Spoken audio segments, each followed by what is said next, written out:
Thormun's journal. And I think since Jeremy, you weren't here last time for 21, we'll probably go back to that, just mention it. But how about we start reading journal entry 22? Who wants to start with that first paragraph? I can do it. All right, journal entry number 22, inscribed by Thormun of Tealaron on this, the 8th day of Ronveg. Our company rode away from the hospitality and cozy dwellings of Lord Ular 3 sunrises ago. We travel along the coast of the Bitter Sea, whose sunrises are particularly spectacular. The sky is painted with shades of amber and pink as if by the great brush strokes of a mighty hand. However, for all the beauty of the sea, she is poor company to keep this time of year. Winds blow in from across her surface, and they dig their way through layers of fabric, bite down with bitter teeth. Along with me ride Kelda, Konkan, Tyrion, 6 of Ular's protectors, Pyri warriors who bear pistol-like crossbows, and the noble Belden, Ular's right hand. Belden carries himself proudly, but greets all that I've seen him encounter with great respect and a bright, infectious grin. Okay, next paragraph. Yep. This is pulling on the reins of his. Okay, go ahead. I got you. Keep carrying on. If we keep going, go for it. No, you're good. You're good. Pass the things around. Yeah. I'll give you the next one. Pulling on the reins of his horse, Belden turns to face the rest of the party. There, he points down the coastline. There's the newly built stronghold on the horizon. The young warriors that surround me are a constant reminder of my age. Try as I might, I can't make out the sight that the rest of them gaze upon. If I were still drinking of the well springs, I would have been the first to spot the stronghold. From this distance, I would be able to count the number of stone blocks used in its construction. We approach the site of the stronghold, which is bustling with noise. Workers shout out orders as large stone bricks are hoisted into place. Sword, shield, and other such devices of war clank and clatter, while soldiers of varying worlds and times scurry about in preparation for battle. A young-looking, raven-haired elf greets us with a slight bow of his head. Adlaga is eager to speak with you, the elf states soberly. We are ushered into a stone-walled room lit by streams of light pouring through several arrow-slit windows in the eastern wall. The space is empty but for a large wooden table in the center of the room, on which various pieces of parchment and scrolls are strewn. Several advisors are gathered around a tall Ularian captain at the end of the table. They are pointing at a map and are engaged in a fervent debate. The Kyrie captain emanates an air of confidence. Emanates an air of confidence. He is war-torn and wears a breastplate bearing the symbol of Ular. At his side hangs a pistol-like crossbow, not unlike those carried by Ular's protectors. The captain looks up as we enter. Ah, you've made it. I hope your trip was a safe one. With a smile and a bow, Beldum responds. Our trip was entirely uneventful. Adlaga, it is good to see your face again, old friend. I am glad to see you unharmed as well, Beldum, says Adlaga. As he claps a hand onto Beldum's shoulder, I'll keep this short, so you can spend the evening resting and replenishing yourselves for your ride to Vidar's castle. As you know, swarm of Ukar's ghastly Morrow creatures are pouring into Eskrim from right here at the southernmost end of our borders. We had assumed that the Morrow were coming in from Anund, which could only mean it had been utterly overrun. However, we have come to find this is not true, which is both sweet and bitter news. While Vidar may still hold out against Ukar and in Anund, the spot from which the Morrow are really coming from is worse yet. We have discovered that a chain of underwater volcanoes north of the Volcarian wastelands have erupted. The erupting volcanoes have formed a land bridge all the way down to the once inaccessible jungles below the wastelands. That is where the Morrow are coming from. it seems that Ukkar found this bridge into the jungle before we did, or has found another way into the jungle as is growing a force there. Now, with news reaching us of Jandar's vision of wellsprings in the jungle, we fear the worst. All right, and so we get a little bit of introduction of Atlaga here. Also, just what's going on in the world of Valhalla when it comes to the changing of terrain. And one thing I like about this story, because I know me and Jeremy discussed this when it came to Tales of Valhalla, because there's a certain part in season 2 and season 3 where the main characters in Tales of Valhalla are looking out at this land bridge, you know, and are trying to figure out a way to cross it. And so I physically put it in there from this story. Now, when it comes to this main canon, there's a lot of things going on. So, someone else talk, please, before my throat goes.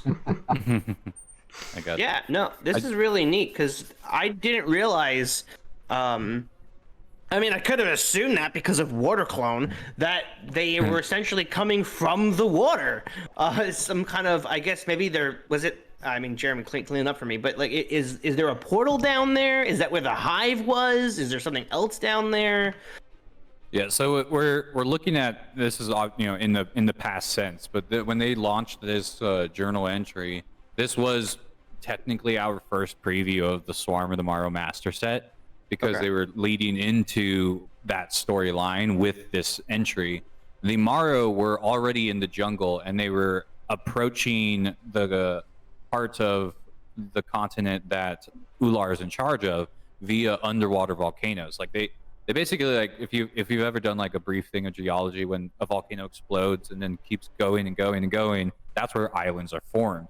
And so at some point, a bunch of them are forming a land bridge between the north and the south. And now, oh my gosh, see, I wish I had one of the older editions of the map, right? Because I want to say the north and the south was not combined. Like, there was no access to that point. And then when they introduced this portion, they show how the Volcanic Wasteland like combined the two. And you can see I don't know if there's right that here. Yeah, like, so that wasn't there. Now I think the older edition, the current edition, the Volcarian was added later on, but I can't confirm an older edition of the map if it's out there. If someone remembers, I just remember Volcarian showing up much later, and it was part of that story where they're like, so volcanoes, and you're like, what?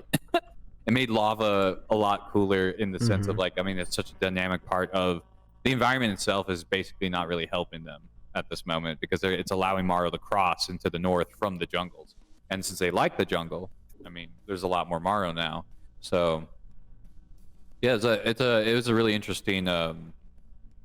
What do you call these moments? State of the realm moment kind of thing, where it's like, you know, you get a brief overview of the current campaign setting. This is what's going on in the war right now.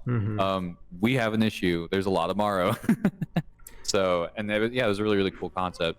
Right. I do have to say, I like how they described Atlaga as confident in the journal entry years before they launch him with the personality confident. I was like, I mean, that's a very tiny little detail, but I think it's really cool that they either remembered that when they finally launched Atlaga as a character, that they decided to give him that personality trait in reference to when he was first introduced in the journal. Because we met Atlaga in the journal first, and then he became a character later on. And that also includes the first reference to the Ular protectors, right? We didn't have any visuals of that except from the art until they launched them as the Wave 9 characters. And unfortunately, one of the remaining characters that I don't have right now, so I'm still looking on the way to get those in a financially healthy way. But yeah, so this was our first preview to those characters, which was really cool.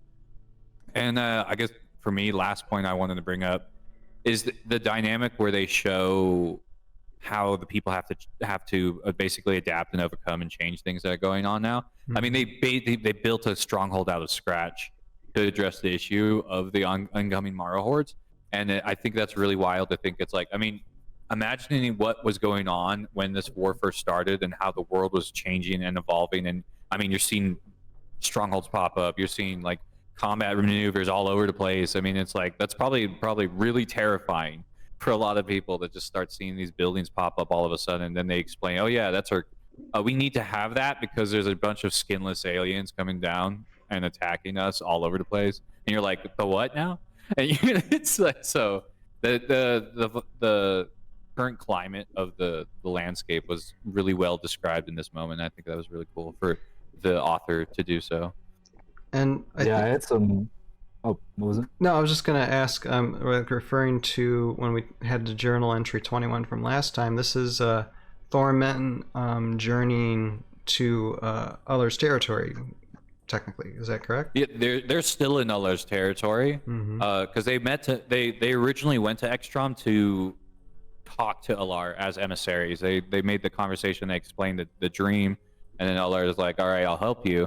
And then after that, like while they were resting, that's when Thormun has his dream of the wolf, the wolf vision, which very, very intense vision that we still. It's funny they never interpreted it for us, so we're kind of we all got our own interpretations of his vision of what exactly that was referring to. But yeah, he's having that vision after meeting Uller, and then after that recollection of the vision, they're leaving the hall, and 3 days later, that's where they're at meeting at Laga. So it's kind of just a progressive thing where they're still in Ekstrom the whole time, but they're doing their emissary stuff.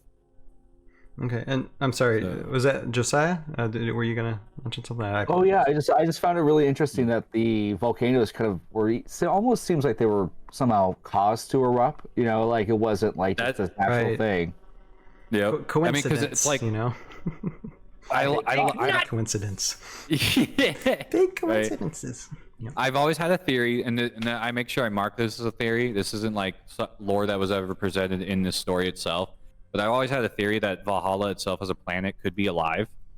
And this was because, and this theory comes from the Volcarian Guard, the Multarns and the Elementars and things like that. If you really get into understanding of how those work, when you have the land itself walking, because the land itself is listening, it's responding. And so I always thought, this was my theory, that Valhalla itself was alive in some way, and the volcanoes was its way responding to the conflict of everything all at once coming onto this planet. And so, but once again, theory, please don't take this as any canon of any sort, but and I think always really wondered cool if they would get more into it. For AOA, what's the first image we see of him? Standing above flowing lava, Right, so I think this opens up the door for new territories or new islands or something new to kind of pop up in the existing map in the future. That kind of opens that door. Like New Tortuga, I really want to know more about New Tortuga. That entire thing has got me like, ooh, please tell me. Agreed. So yeah, really cool stuff. Any other thoughts on these from anybody else? That's everything I got. Yeah, I'm good. Let's just say that it's story progression, and and it's basically going through the events of Swarm of the Morrow is where we're at now. Oh, one more thing. Yeah, go ahead. One more thing. I just saw it. Thormun describing how when he was drinking from the wellspring water, he would have been able to see the stone used in the construction of the stronghold from where they were standing off the hill. That's a really clear indicator of how powerful the Valkyrie are, because I mean, I'm just like imagination-wise trying to think of how that would work, how you could like pinpoint the pieces of a construction from that distance. I mean, that's some insane visual ability, and that's powers. Just one of the many things. Yeah, that's one of the many things we knew about the Valkyrie. So it makes you wonder. It's like when they're showing up on these other worlds and they're picking up people from these battles and saving them right before they're about to get hit. A lot of people might be like, how did they know that was going to happen? If Thormun said he was able to see from that distance, I mean, if you're traveling through the dimensions and you're just looking, you're like, oh shoot, an arrow's about to hit this guy. Woof. You come up, pick him up, and it probably contributes to why they were able to summon so many things and save so many things from death, because it's like they probably just like really knew what was going on every time they entered into a war zone. So Pretty cool Valkyrie lore. Imagine a Valkyrie trying to summon something from a time or universe that was giving them like legit like head pain. You know, like imagine like the tease of something. It's like, oh, I can't. Uka's having a problem summoning something because it's just too big or too crazy or something. That would be such cool little tidbit.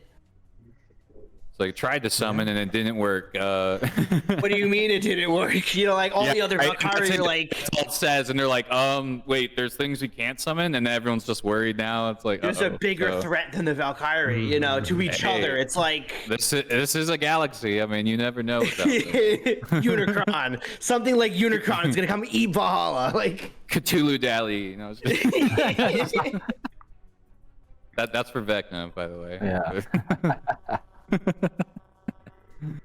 Oh, that's funny. Yeah, no, that's a really cool idea. That'd be a really cool thing to see. Yep. But yeah, good stuff. The Black Wormling. The writing. All right. All right. Well, then, as long as we got nothing else to comment on, this has been Thormun's journal entry number 22, and definitely be working on these page by page in the future.